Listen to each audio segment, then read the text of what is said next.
PSG. In some ways, are they perhaps even more unpredictable than Chelsea yesterday?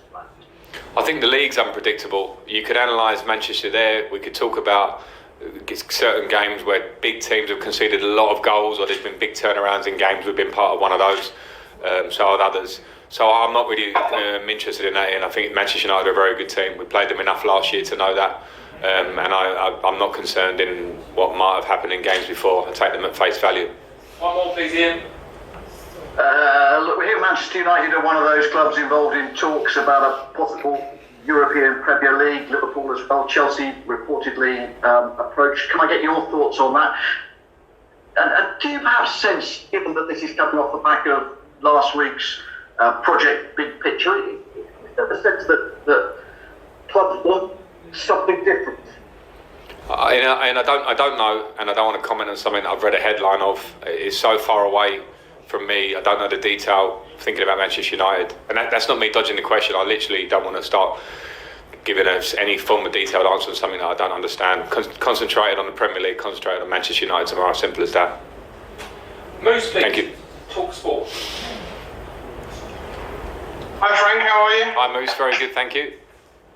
Can I ask you, do you think your team is now beginning to come together? You've had them for 2 months. I know ziyech's only just come into the team, but do you think there's a bit that between defence and attack that they're maybe starting to just come together a bit more? Are you seeing signs of that?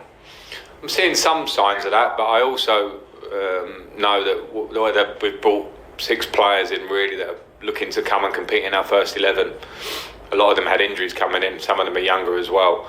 So I'm seeing signs, and I'm seeing signs of things I want us to improve in every game. So I'm not jumping ahead of myself. I knew this would be something which would take some time. We missed a pre-season, so our time now is real life games, which is not always great.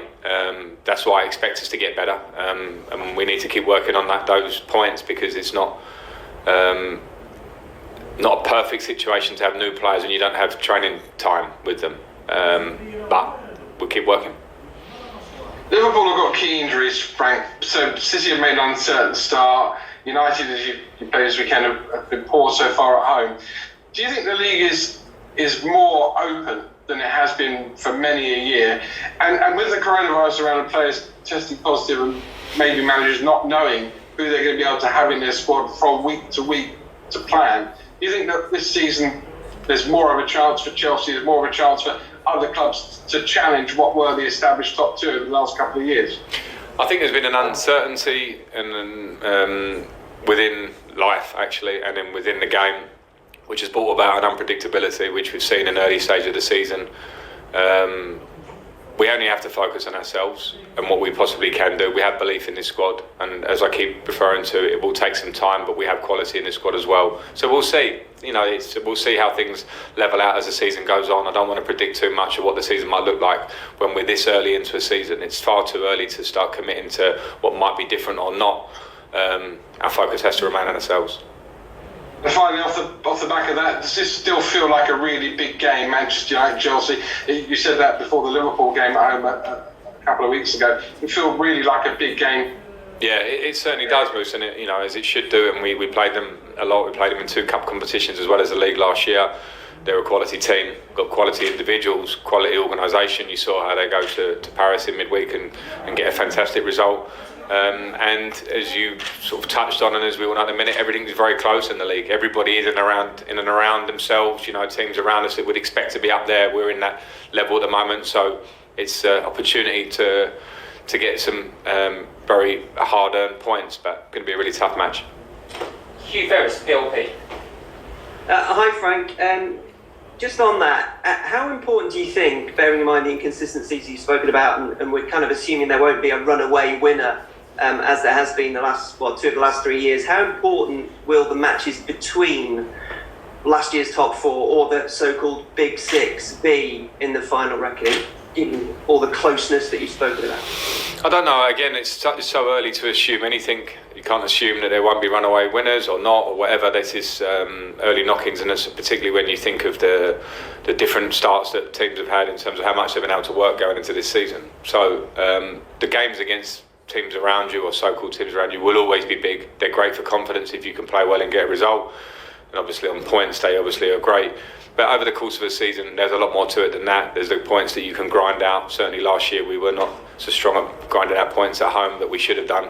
And that's something that would have definitely affected our league position. So we have to see it more well-rounded than that. But when you come up against a big competitor with very good players, of course, it could be great to win the game. Okay, last two, Nick Purell and then Jerry Cox to finish. Hi Frank, thanks for your time as always. Hi.